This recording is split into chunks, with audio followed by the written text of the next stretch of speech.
A standard wine flight is several small pours, and across 3 or 4 wineries in an afternoon, the total alcohol adds up fast.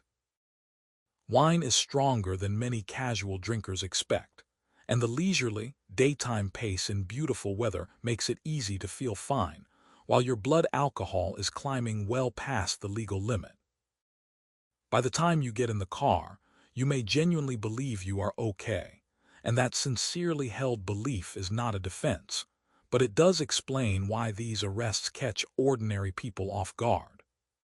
If your last tasting was minutes before you got behind the wheel, your blood alcohol may still have been rising when you were stopped.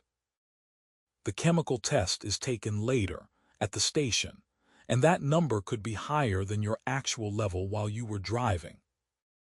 This timing issue is called a rising BAC defense, and it comes up regularly in winery arrests because the pattern of drinking right up until you leave is built into how a tasting day works.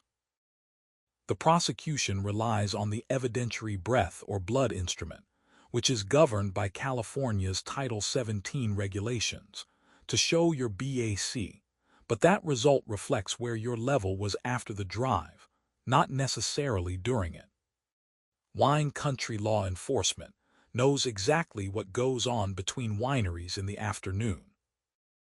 Those winding rural roads are actively patrolled with tasting visitors in mind. A slight lane drift or a wide turn on an unfamiliar country road can give an officer a stated reason to pull you over, and whether that driving actually justified the stop is a question worth asking.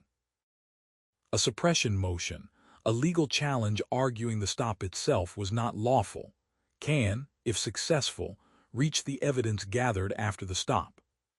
Many winery arrests involve visitors who simply do not know the roads. Unfamiliar turns, GPS navigation, and the challenge of a new route can produce driving that looks concerning to an officer who is already watching for impaired tasting visitors. An out-of-towner doing their best on confusing roads is not the same as an impaired driver, even if the two can look similar in the moment. That distinction matters both when challenging the basis for the stop and when presenting context to a jury. A day of wine tasting does not make the chemical evidence bulletproof.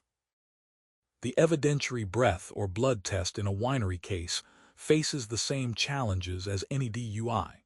Instrument calibration, timing, mouth alcohol from a recent sip or from acid reflux, and the rising BAC argument we already covered.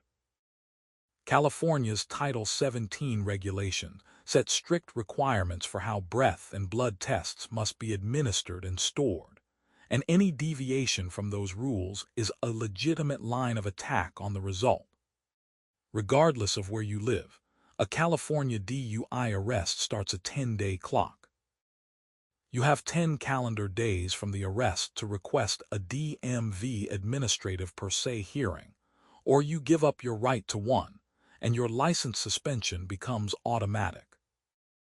For visitors who are focused on getting home, this deadline is especially easy to miss. If you are from another state, the California case and your home state's response are connected but separate, and both need attention. Do not let the logistics of being far from home cost you this window. A winery DUI can feel overwhelming, especially far from home, but the same features that make these cases common also give you real angles to work with. I'm Joel Brand, a California DUI lawyer. This is general information, not legal advice. If you want a free written case analysis, it is at DUI.guru.